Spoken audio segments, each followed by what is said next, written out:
You can now find me on RoadStr, the app connecting people through cars.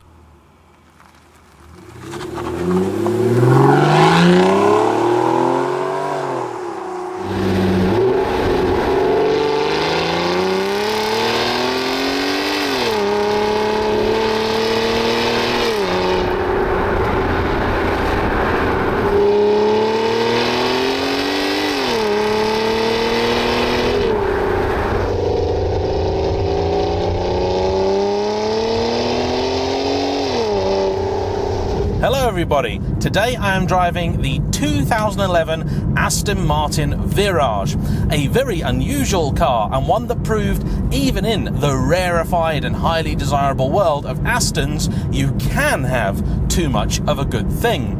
But does that make this a bad thing? Well, let's find out.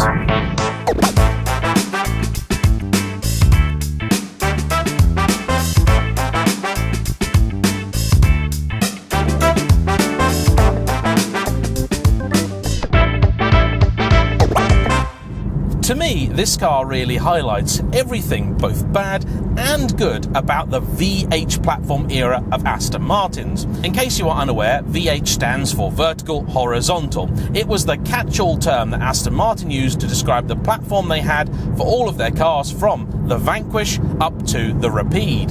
Though at the time the original Vanquish wasn't called a VH car, in practice it was. It's more or less the same architecture that Lotus used on things like the Elise, the Exige and later the Evora, which is the car that's probably most closely related to the Astons.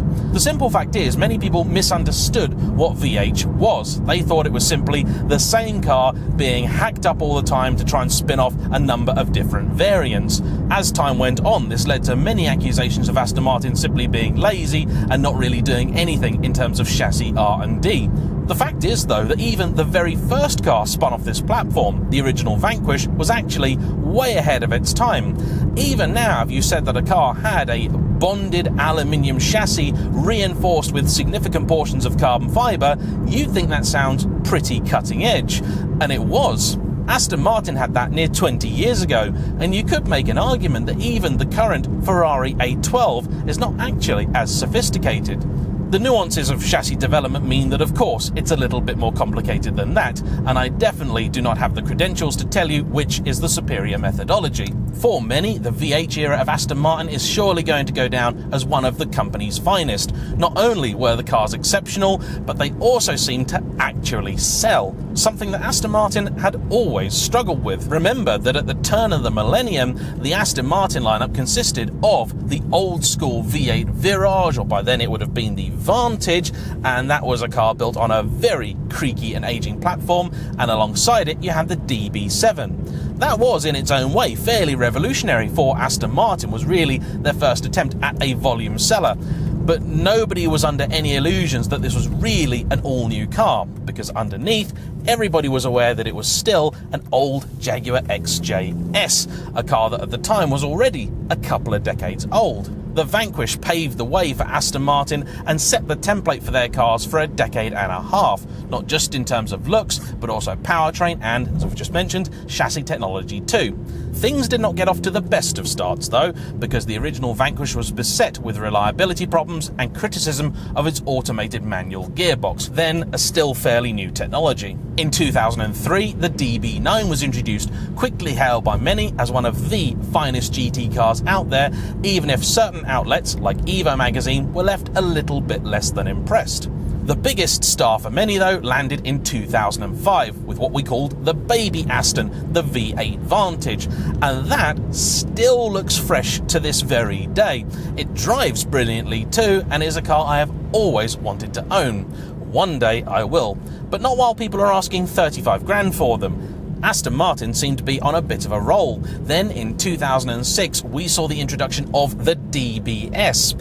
It certainly helped, in my mind at least, that it was introduced in one of the best Bond films of the last 2 decades. Though based on a platform very similar to the DB9's, that then I think was considered second generation V8. It had a meatier version of the then already familiar 5.9 litre V12. It had a manual gearbox option, although the DB9 had always got that, but the DBS seemed to be the car where Aston were really pushing it.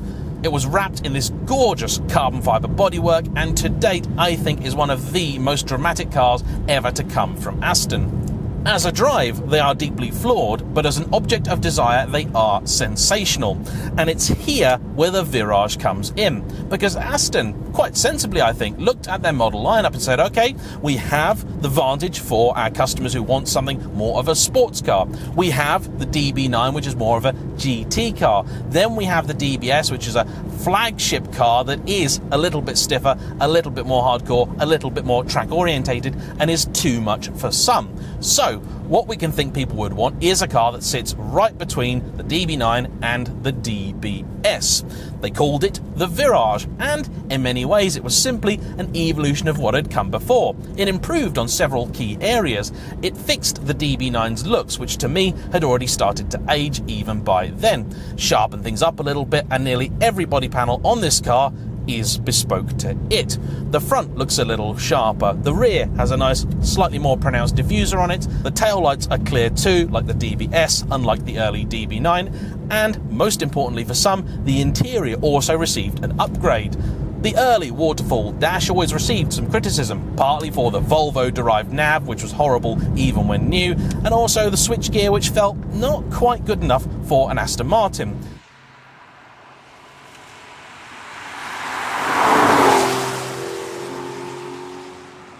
In terms of both power and price, this car slotted perfectly between the DB9 and DBS, in much the same way that Porsche would do so with their models. So DB9 had 470 horsepower, DBS had 510, this got 490. And if you're wondering, 420 pound-feet of torque, which is more than ample. That's around 570 newton meters. It was about £20,000 more than a DB9, but I think probably worth it. You got as standard carbon ceramic brakes, and you also received adaptive dampers, which up until a few months before this was introduced hadn't been available on the DB9. With that car, you had to choose either the regular or the sport suspension, and the latter, though a popular option, came under fire from many for being just not that Aston-like. The DBS, meanwhile, had a ride that I've always felt was just far, far too harsh. The rest of the components that go to make up this car are, as you may have guessed it, very much the same as the rest of the lineup. So you've got double wishbone suspension, front and rear, attached to that beautiful aluminium chassis. Half-inched Volvo switchgear aside, this interior is a feast of gorgeous leather, piano black detailing, some gloss accents, glass buttons which look superb, and it does feel genuinely, truly special. Now this, I'm sure, all sounds like very good news, because it is, but there were some problems for the Virage.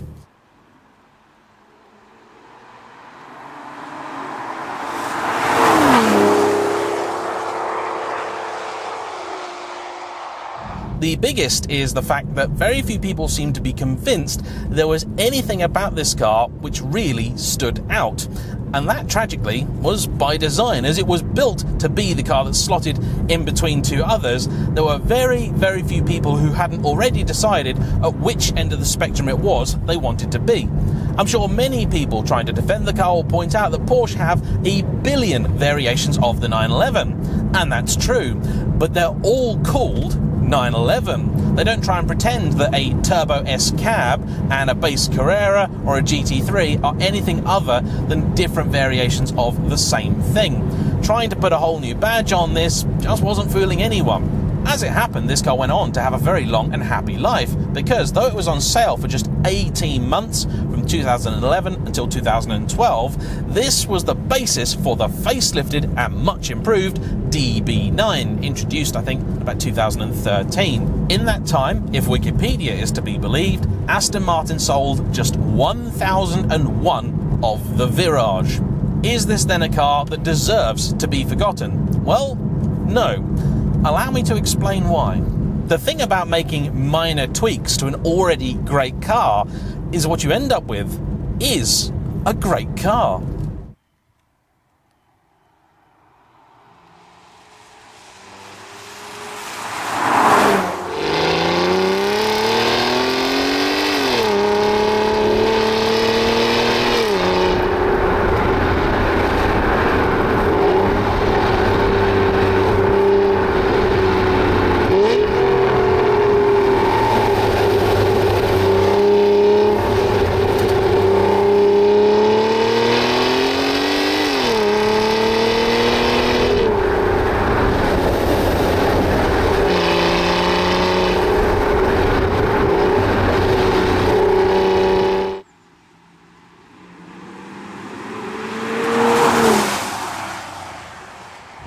reception that the Virage received was rather mixed, with some magazines giving it 3 out of 5, others 5 out of 5. The review I think that for many will be the one they remember is James May's assessment of the car in the second episode of the 17th season of the revived Top Gear, in which he looked at this, the DB9, the DBS, and then said that this was rubbish because it was yet another car that seemed to have been ruined by being tested at the Nürburgring. What he was referring to, of course, was the fact it was too stiff to enjoy on the road. Right here and right now, I can kind of see where he's coming from. When you're driving through town and doing the sort of stuff that an Aston should be simply excellent at, it does struggle a little bit. Even the minor imperfections in the road do come through to the cabin fairly clearly.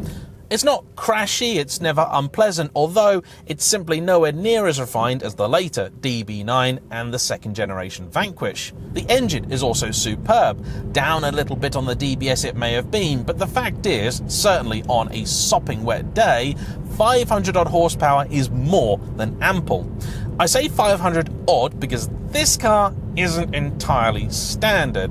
It has had some modifications to the exhaust. So, at the front, the 4 pre-cats in the manifolds have been removed and replaced with Bamford Rose sort of straight through, much sportier manifolds. This gives you not just an improvement in sound and performance, but I'm told longevity as well.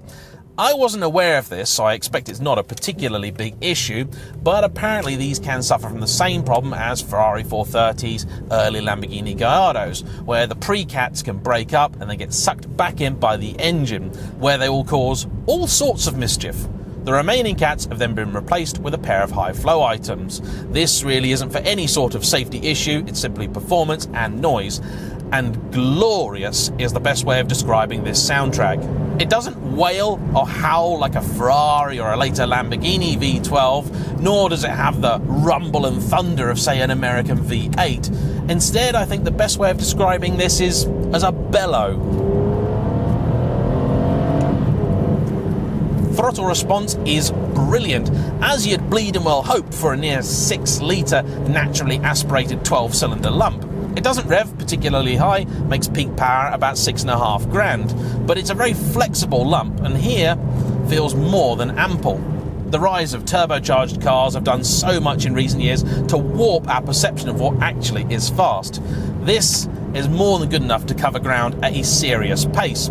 The carbon ceramic brakes are absolutely excellent. That's an item that Aston Martin seemed to get right from the off when many others struggled. Steering also absolutely delicious. It's not hyperactive like a modern front-engine Ferrari, but it's got texture, feel and feedback to spare.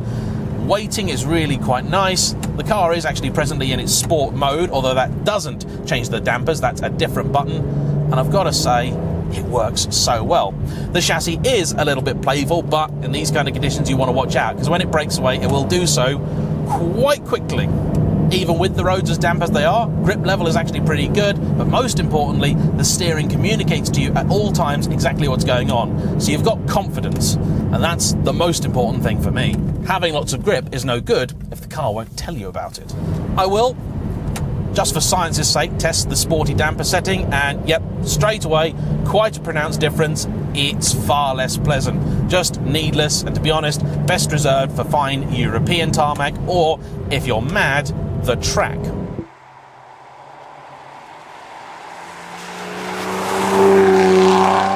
Weirdly, though you could get a manual or an auto in both the DB9 and the DBS, this was sold only with the Touchtronic 2 6-speed auto. And I have to say, for a car like this, it works really quite well. Calibration is good, response is not perfect. If you're used to dual clutches, you may be disappointed, but it changes gear when you tell it. Feels very much like the calibration in my Maserati, and in auto mode, of course, it's smooth and will shuffle through the cogs in a way that a single clutch automated manual simply can't.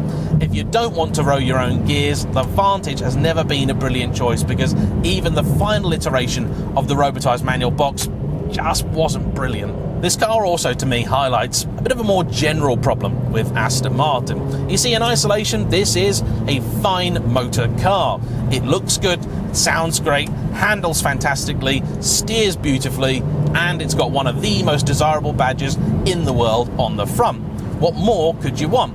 Well, Here's the issue, because you then decide, you know what, I'm going to buy myself an Aston Martin, and you turn up at pretty much any Aston dealer you care to mention, and what you will be greeted with is a sea of almost identical looking cars. If you don't believe me, send someone that you know who's not a car person to an Aston Martin dealership and try and explain to them the car it is that you're trying to look for, because they will not be able to find it. Virtually every Aston Martin out there, it seems, is supplied in either silver, grey, or, if Sir is feeling particularly fruity, black, with a usually black interior and Taylor's grey headlining. This is not a slight against the car's owner Robert, who incidentally is lovely, and he didn't spec it anyway, because it does look absolutely brilliant. But to me, this does actually ruin a bit of the Aston Martin experience, because when I'm browsing the classifieds for them, it's so rare that a car actually stands out in such a way that you go, I have to have that one, I need to buy that exact car.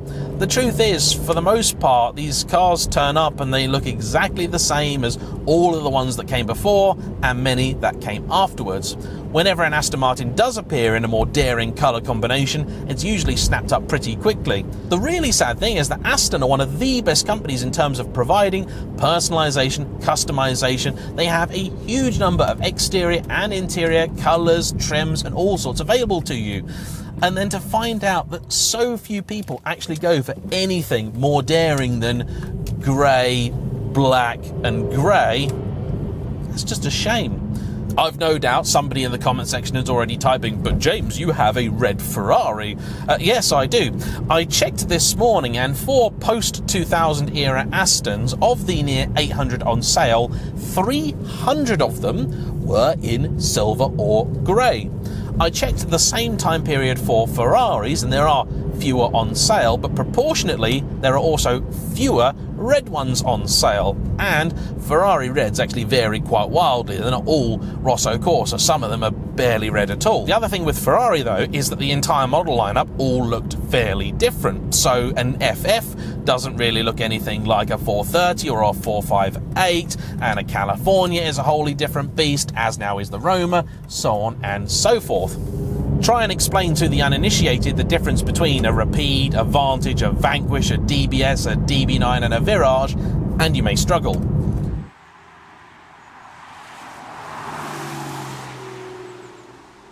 This car's owner, Robert, initially went looking for a DB9, but he felt, like I do, that the early cars have dated just a little bit too much. The later ones, though, still command a fair premium, which left the Virage really directly in his sights. You can pick one of these up now for around the £60,000 mark. Early DB9s are quite a bit cheaper, some of them going for around half that. However, there are a lot of improvements made to this that I would say make it worth buying. Awkwardly, for only about £20,000 more, you could then get yourself into a second generation Vanquish. And if I was in that situation, I think I'd be trying to do everything I could to get myself into one of those. They are another step forward in terms of chassis, in terms of engine, interior and so on. Back in the day, they would have cost a significant sum more than even the DBS that they replaced, and were actually a lot better than.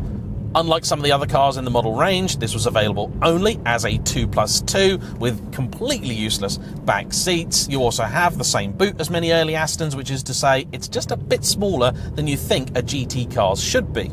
None of that will really matter to you if you do pull the trigger on one of these, because the moment you sit in these beautiful leather seats, put your foot down, you will fall in love. However, there are 4 things really getting in the way of you actually pulling the trigger. First off is the DB9. Secondly, if you are a sporty driver, is the V8 Vantage. Cheaper to run, cheaper to own, many more to choose from, and I think even better looking and better driving. If you want a manual gearbox, that is the car to choose. Then 2 others at this kind of price point would be in your way. The Ferrari 599, admittedly a bit more expensive, price is similar to, say, the early Vanquish. However, it's a car with a prancing horse on the front, and if ever there were a badge that can rival Aston's, that's it.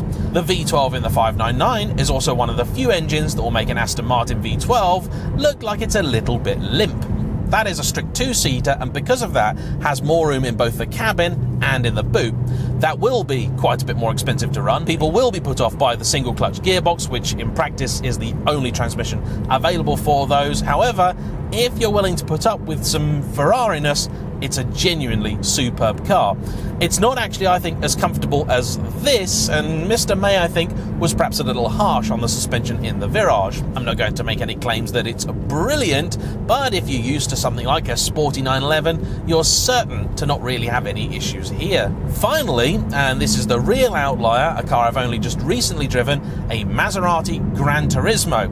And for this kind of money, you could just about get yourself into an MC Stradale, which is rather intoxicating and, more embarrassingly, has proper back seats in it and a boot that's actually bigger than this as well. It is, yes, a slightly bigger car, but in practice, if you're happy driving one of these, you'll be perfectly happy driving one of those. The Gran Turismo also feels to me that little bit rarer and more special. They may have made quite a few over the years, but in practice I'd say they feel rarer than an Aston. The reason being that the only thing that looks like a Gran Turismo is a Gran Turismo, whereas the only things that look like an Aston Martin are all the other Aston Martins they were making at the same time. To some people, even a Rapide is basically a Vantage. There's nothing to tell them apart if you don't know what to look for.